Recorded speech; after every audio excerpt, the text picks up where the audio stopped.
Baie dankie lieve Here dat ons nou hier kan wees. Dankie vir die wonderlike Sabbatdag. Wees nou met ons die res van die dag en help ons om 'n seën te ontvang. Asseblief Here, dankie dat U vir ons die Sabbat gegee het, dat U geweet het hoe nodig ons dit sal hê. Amen. Goeiemôre almal.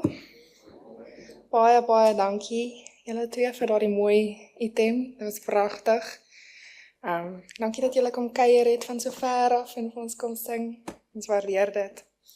Het julle almal 'n goeie week gehad?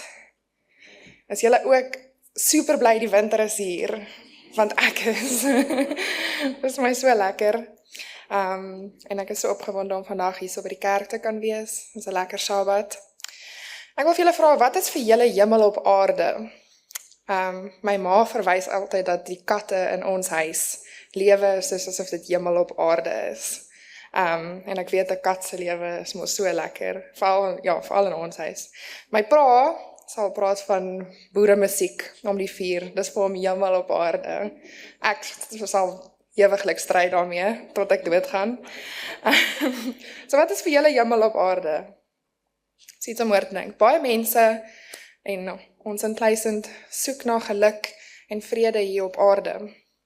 Die Bybel leer ons dat ware vreugde kom van 'n lewe saam met Jesus. Ek gaan vir ons lees uit Jesaja 65 vers 18. Dit sê: "Julle moet juig en sonder ophou bly wees oor wat ek gaan doen. Ek gaan vir julle Jerusalem 'n plek van blydskap maak, waar mense kan bly wat gelukkig en tevrede is." Nou, hier verwys dit na God wat vir ons 'n plek gaan maak waar vrede en geluk gaan heers vir sy mense. En dit is nie net 'n toekomstige belofte vir wanneer hy ons gaan haal en na 'n eintlike plek na die hemel toe gaan vat nie. Dit is 'n belofte wat ons nou vir onsself kan claim. Ons kan dit reeds op aarde ervaar deur 'n verhouding met Jesus te hê. Jesus kan vir ons 'n plek van blydskap maak waar ons kan bly en gelukkig kan wees en al hierdie vrede kan ervaar reeds nou. Maar voor ons hierdie tipe verhouding met Jesus kan hê, waar hy vir ons geluk, vrede, blydskap, alles wat ons nodig het kan bied, moet ons eers weet wie hy is. Want dit help nie jy het 'n verhouding met iemand, maar jy weet nie regtig wie hulle is nie, want dan kan hulle nie ten volle daardie verhouding uitleef nie. En selfs nog erger, jy dink jy weet wie hulle is, maar jy het 'n verwronge beeld van wie hulle eintlik is. So wie is Jesus regtig? Ons gaan kyk na 'n paar stories wat sy hart en sy karakter mooi vir ons wys. Baie mense sien Jesus as streng en koud of net 'n historiese figuur en dit is baie verwronge deur dinge wat ons in hedendaagse media sien of wat mense sê. Maar ja, kom ons kyk na 'n paar stories van wie hy regtig is. In Jesus se kinderjare word dit vertel hoe Jesus as 'n kind in Nasaret groot geword het. 'n Plek wat eintlik bekend gestaan het vir niks. Dit was so alledaags gewees, daar was geen roem nie, mense het gevra, kan nou iets goeds uit Nasaret uitkom, soos 'n klein dorpie, ek het gegoogel en hulle sê dit is soos hedendagse welkom, jammer vir al die welkommers.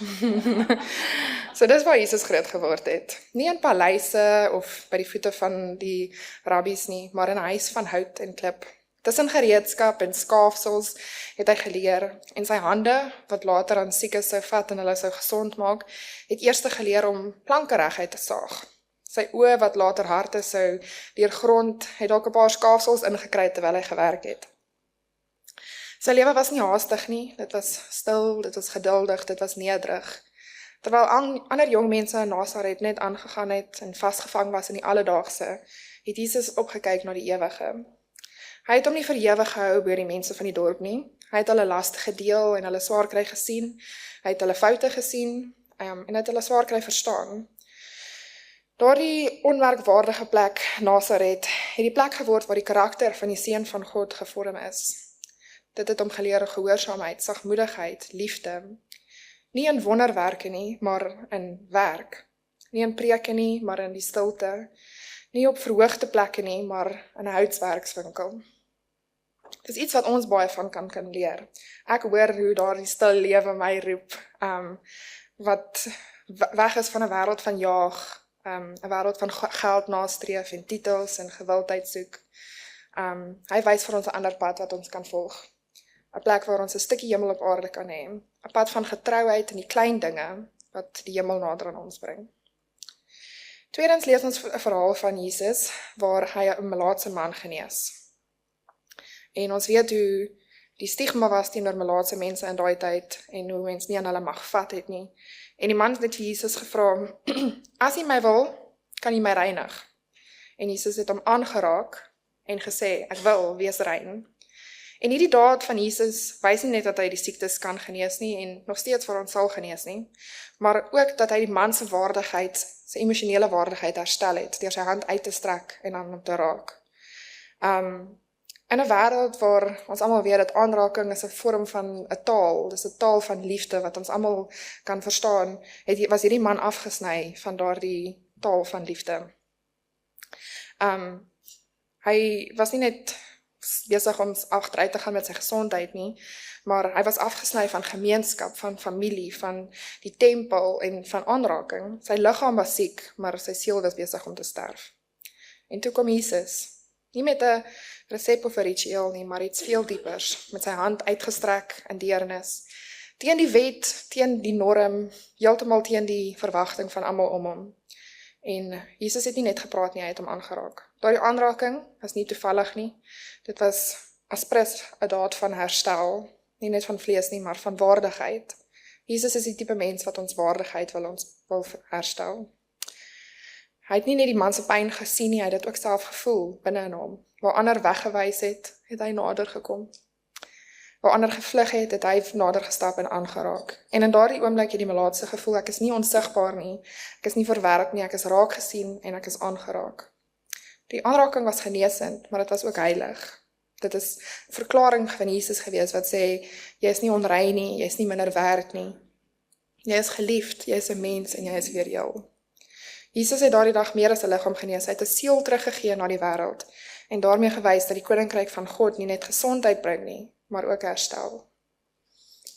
Laastens kyk ons na die storie van waar daar 'n skare vol mense was en 'n jong man na Jesus toe kom. Die keer nie met fisiese siekte nie, maar met 'n groot brandende vraag in hom en hy vra vir Jesus, wat moet ek doen om ewige lewe te kan kry? Dis 'n edelvraag, een wat ons dalk almal al gevra het. En Jesus sien 'n hart wat opreg soek na antwoord. En hy het hierdie man ook lief gehad. Maar Jesus se liefde stagneer nie en hy openbaar sy liefde vir hierdie man deur te sê, een ding ontbreek jou. En hy sê nie, jy moet hierdie los nie. Hy sê, jy moet iets opgee om iets groters te kry. Hy sê, gee weg en kom volg my. Dit was 'n uitnodiging tot 'n lewe van vryheid, van diens en van ware betekenis, hierdie lewe wat hy vir hierdie man geoffer het. Maar dit het verwag dat hy eers moes losmaak en moes vertrou. Die jong man het stil geword en gedink, maar die prys was vir hom te hoog. Hy wou die ewige lewe hê, maar nie ten koste van sy aardse lewe nie. En Jesus het nie net sy rykdom gesien nie, in sy rykdom het hy ketTINGS gesien. En in liefde het hy hom probeer uitnooi na iets groters toe, 'n lewe waar die skatte nie in kaste sou lê nie, maar in liefde verander. Deur 'n lewe te lewe in gemeenskap met Jesus, ervaar ons so 'n klein voorsmaakie van die hemel. Die vreugde wat ons aan hom vind, is nie afhanklik van ons omstandighede wat ons nou in lewe, wat met ons gebeur het in die verlede nie, maar dit hang af van innerlike vrede en blydskap wat ons in die wêreld nie kan gee nie. Ons kan dit net op een plek kry, daardie vrede wat alle verstand te bowe gaan. In die Koning van die Eeue word vertel hoe Jesus in die stilte van die nag gebid het, alleen op die berg terwyl sy disippels slaap. Hy het tyd geneem om in gemeenskap met sy Vader te wees, wat vir ons voorbeeld is van hoe ons ook tyd moet neem om in gebed met God te wees elke dag en so 'n stukkie van die hemel hier op aarde vir onsself te gee. Ek wil julle moet dink vir 'n oomblik terug toe julle klein was, toe julle gedink het aan die hemel. Waarvoor wou julle hemel toe gegaan het? Ek wou altyd by 'n kameelperd se rug afgeslide het. Dit het vir my baie lekker geklink. Maar dink terug aan daardie rede, daardie iets waaraan jy vasgehou het en gesê het, hierdie is wat vir my hemel is en dis hoekom ek wil gaan. Gaan jy vir hemel toe vir die strate van goud? Gaan jy hemel toe om dalk ou geliefdes wat afgesterf het weer te sien? Karina gaan om te vlieg. Gaan jy om die pyn agter te laat? Of gaan jy omdat jy by Jesus wil wees, omdat jy werklik sy karakter verstaan en werklik by en naby hom wil wees. Die hemel kan reeds nou begin, nie wanneer Jesus ons kom haal nie, dit kan begin wanneer jy saam met Jesus begin leef. Jou verhouding met hom wat jy nou besig is om te kweek, is die begin van jou ewige lewe. Ons moet net streef om vir Jesus te hê en elke dag meer en meer soos hy te lewe. Ons buig ons hoofde en dan met ons saam. Onse Vader in die hemel, ons dankie vir die voorreg wat ons het om vandag by die kerk te wees. Ons dankie dat ons saam kan kom en dat ons nader kan kom aan mekaar en nader kan kom aan u op hierdie Sabbatoggend. Ek vra dat u ons sal seën deur die res van die diens en alles wat gaan gebeur vandag. Here, ek vra dat u ons sal help om elke dag nader en nader aan u te beweeg. Ek vra dat u vir ons daardie vrede en blydskap sal gee wat hierdie wêreld verbygaan en wat ons sal vestig op die ewige lewe. Ek vra dat u asseblief die geld sal seën wat vandag ingekom het en help dit om in die regte hande te beland. Ons bid dit in u naam. Amen.